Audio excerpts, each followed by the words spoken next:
G'day, mate. 40 here.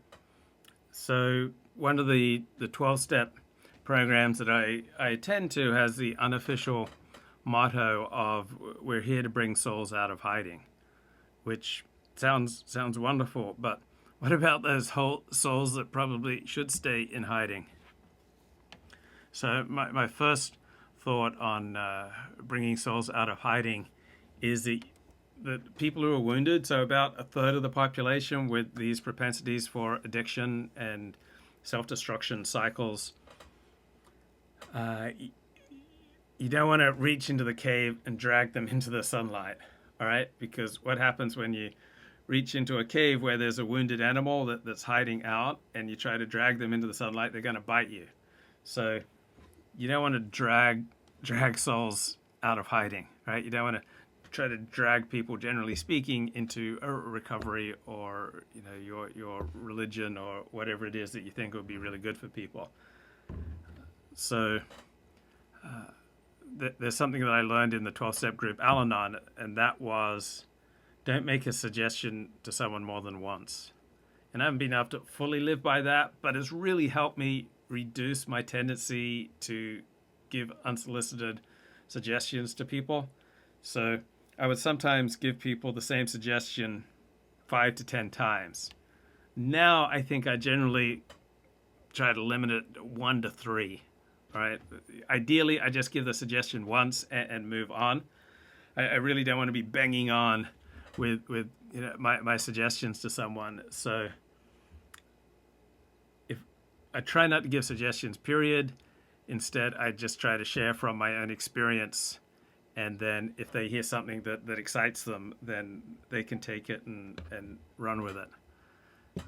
So we've got to be really careful bringing souls out of hiding or making people religious or turning people onto something and like kind of dragging people along. It just doesn't work because we evolved in a way to be highly skeptical of other people's motivations.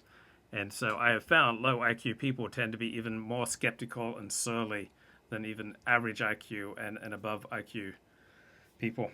But what about people who start coming out of hiding and then they get smashed? I'm thinking about all those people that I've known who are in solid jobs and then they took a new job that demanded a higher level of performance and they got fired from it. So, I know people for whom this has happened 4 or 5 times. Right? They've been in a solid job. They've taken a step up with a big rise in salary, a big rise in responsibility, a big rise in standards, and boom, after a week, a month, 6 months, they get fired. So we're not always well suited to stepping up in the world, right? Weekend vibes, yeah. I'm just chilling. So I know for me in my own work history, the first 4 jobs I had from 6th grade to 10th grade, I got fired from. And I got fired from them for the same reasons that I struggled in jobs after 10th grade, like lack of attention to detail, lack of interest in what I was doing, lack of willingness to follow direction, lack of attention to detail, lack of conscientiousness, right? That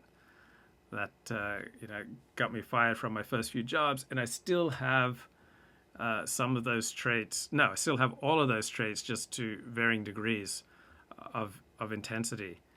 So I've had a work history where I make a mistake, and then if the boss jumps on me for it, it tends to lead me into a spiral where I make more mistakes, and then the boss gets more upset with me, and then I make even more mistakes. It's like a downward spiral.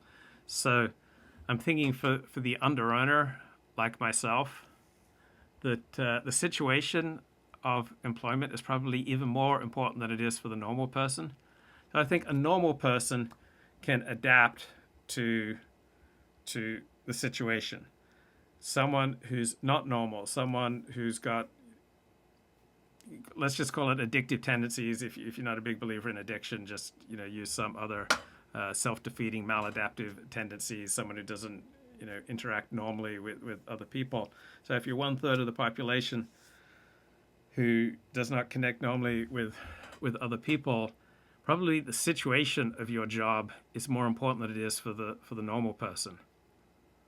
That you need a particular type of environment, you need a particular type of boss, a particular type of relationship to thrive. Maybe your options are not as big and wide as they are for a normal person, and that means you probably have to be a little more selective about where you go to work. And it's not possible to read this situation perfectly. I've misread the situation. I thought, oh, taking a job where it just seemed to be, the perfect job for me. I thought I was really open with who I was and the type of relationship that I wanted.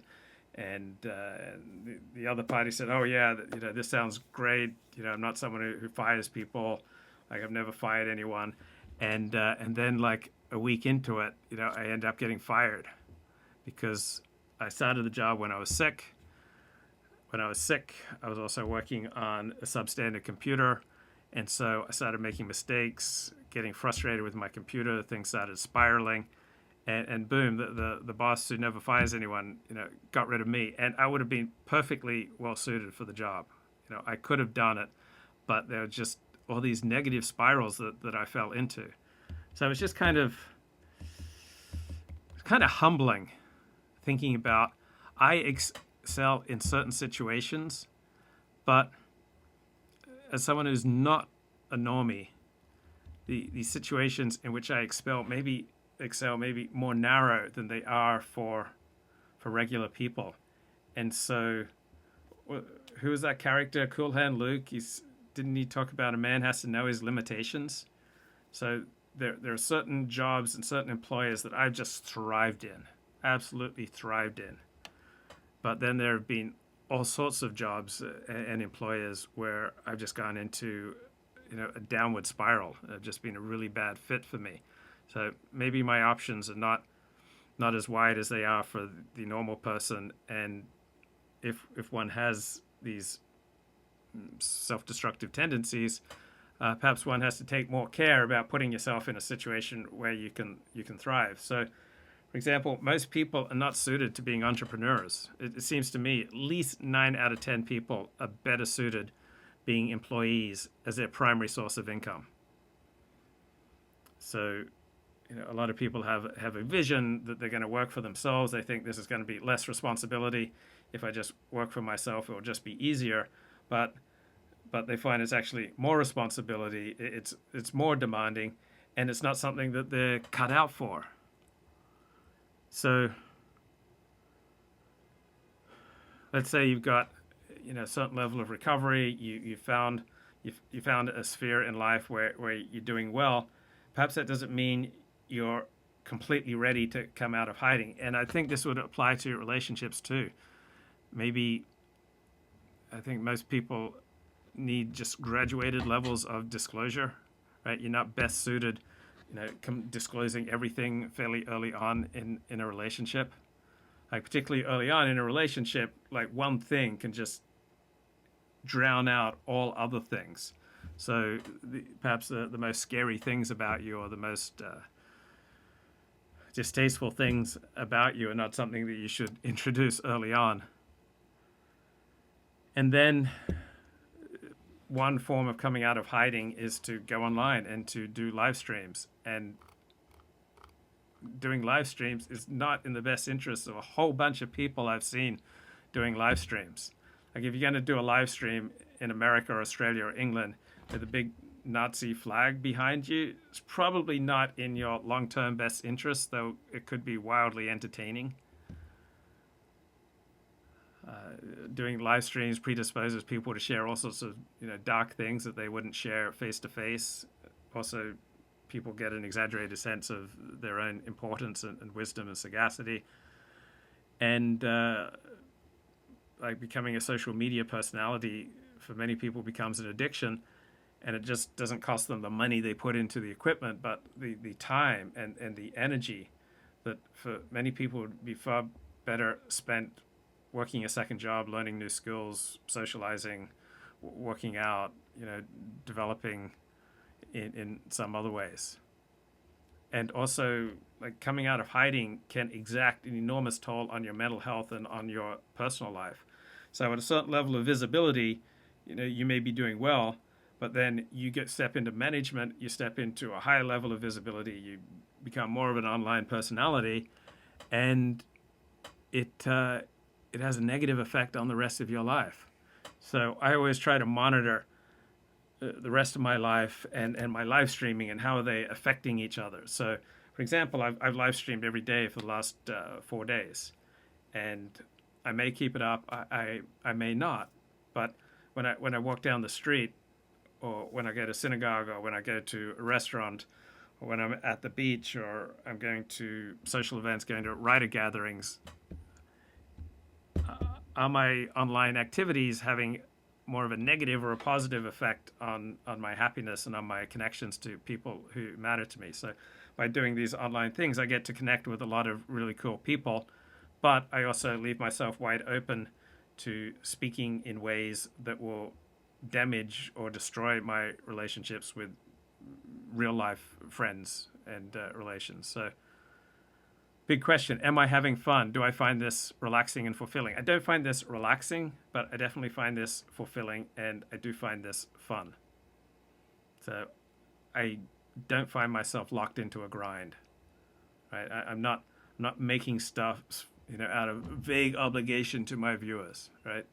Obviously, you understand. I don't do any of this because I feel like I have an obligation to you. And if you're going to come out of hiding, like, figure out what people will get from it. I mean, maybe you're not suited for being an entrepreneur or having a more visible position or moving into management or taking on greater responsibility. Maybe you're not the type of guy who should be checking the engines before the plane takes off. Well, me and the other 3 people love your streams. Thank you. Thank you, Link. So what do I hope you'll get from my live streams? So one thing is personality and personal connection. So people who've had similar struggles to me, I think, will resonate when I share from my own history of humiliation. I think that sometimes I share some useful information, and then there's sometimes spectacle, such as more often in the blood sports days. But those are the 3 elements if you're going to be creating stuff online: personality, information, spectacle.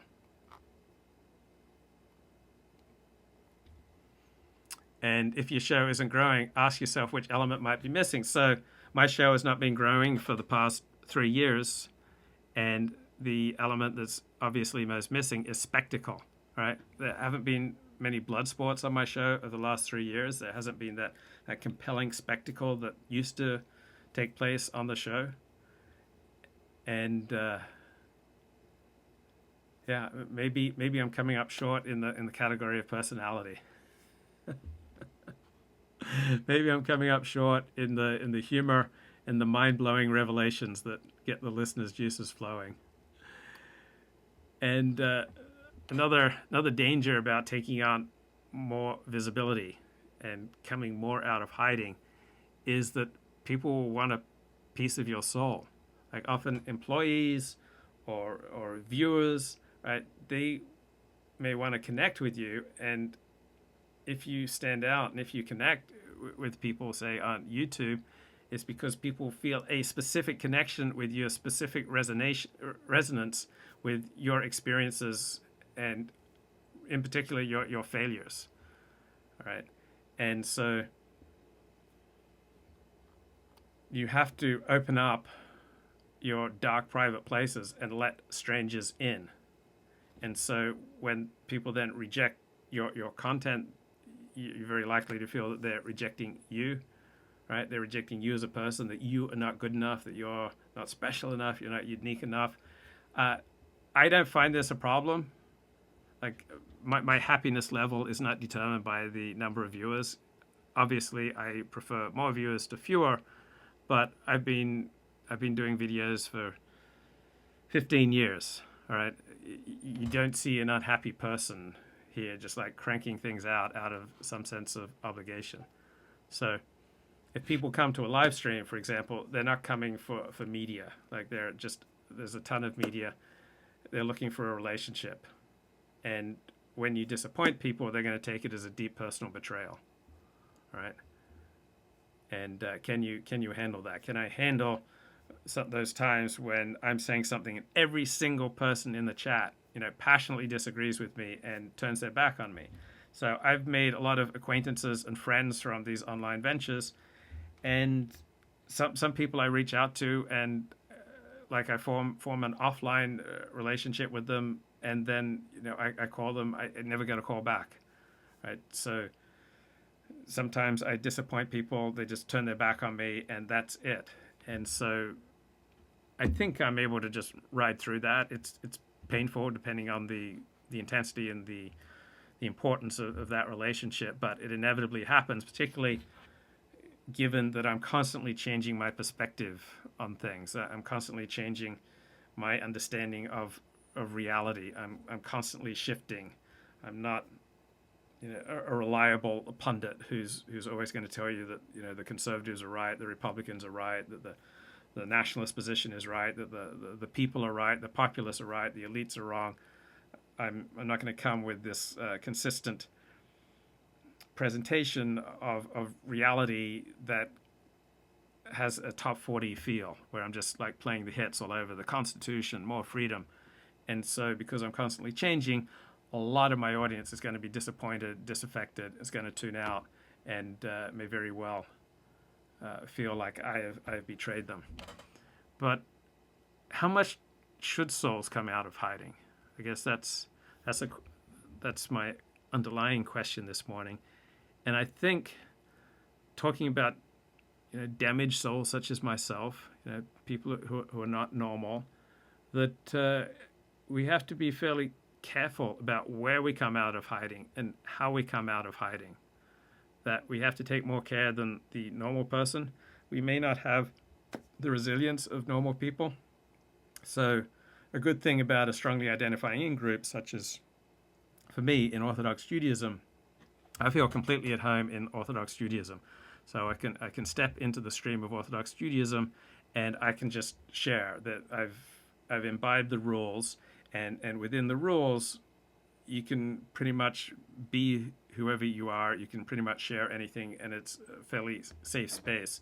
So the damaged need their safe spaces. I think people who don't have normal levels of human connection, they have a particular need for finding safe spaces, and maybe we need to come out of hiding there primarily, and then maybe gingerly step into the real world with great care, with some trepidation, maybe slowly, judging whether or not we're too much out of hiding, whether we're becoming too visible. I mean, look at the Amber Heard, is it Johnny Depp? I mean, that case, right? Could you imagine? Yeah, Johnny Depp, Amber Heard. I mean, could you imagine your private life being examined like that? So most people would not survive well with that level of scrutiny. So for the damaged, maybe come out of hiding in safe places. Use good sense with the people with whom you start disclosing, such as in 12-step programs. There's this ethos: we don't share what we hear in the meeting outside of the meeting. So people who are going to be relatively likely to maintain that kind of ethos, those are the people that we come out of hiding to first. And then we should develop from that feeling of safety and that feeling of connection and rebuilding human relationships from the wreckage of our past. Maybe we can slowly build out of that some resilience that we can take into the wider world, but with some care. So number one, don't drag people out of hiding, right? That's not going to work. Number two, if you're damaged, right, take a great deal of care, with whom you confide and where you come out of hiding. Slowly step into the real world with the sense of resilience that you have safe places that you can go and people you can talk to. and recognize that you're probably not suited for all jobs and all employers and all opportunities for just displaying yourself, right? For visibility, right? Maybe not all opportunities for visibility are in your best interest. And then some people simply have stronger levels of recovery. I think some people can get such strong levels of recovery that they can practically become normal. And then I've had illusions of that. It's like, oh man, I've got such a strong level of recovery now. I can step out into the world as a normal person, and then I'll just fall flat on my face. I'll get into a situation that plays to my vulnerabilities, to my tendencies to get into these downward spirals. And it's like, oh, maybe I don't have as much recovery as I thought. I have to be selective about how I display myself. So I've had friends who were kind of struggling. Should they stay in, say, $80,000 a year jobs with good benefits, or should they step up to jobs that are more demanding, higher standards, paying well into six figures? And many of them have stepped into those higher paying jobs repeatedly and gotten fired, gotten shot down. So 2 lessons from that. One, they need a higher level of recovery, meaning maturity, meaning more in touch with reality. So when you challenge yourself more, the more reality is staring back into you, and you have to step up. So part of this you can view as just settling for mediocrity, but if you only have a mediocre level of recovery and you step into something more challenging, it's very likely that you'll be exposed. So you either raise your level of recovery, meaning maturity, meaning your acceptance of reality, or you stay in the safe place. The Peter Principle, observation, tendency in most hierarchies, such as that of a corporation, is for every employee to rise in the hierarchy through promotion till they reach a level of respective incompetence. Yeah. And so sometimes we're meant to be visible primarily outside of our work. Not everyone is well suited to being a leader at work. So I know in Australia, New Zealand, people frequently work much harder outside of their jobs than they do on their job. So on their job, they just kind of walk along and do what's required and nothing more. Then as soon as they get off work, then they explode with energy, passion, and enthusiasm into their hobbies. And so some people are better suited for that. I don't know, if you've got a pattern, let's say 4 times you've stepped up from a mediocre job to a higher paying, higher demanding job, and you've gotten fired. What's the primary lesson from that? Is the primary lesson that you need to change and become a better person, to be more attuned with reality, become more mature, someone who expects greater things of himself? Or should one accept one's limitations, that perhaps one is not well suited for management or for positions requiring higher visibility and higher standards? Open questions to be continued.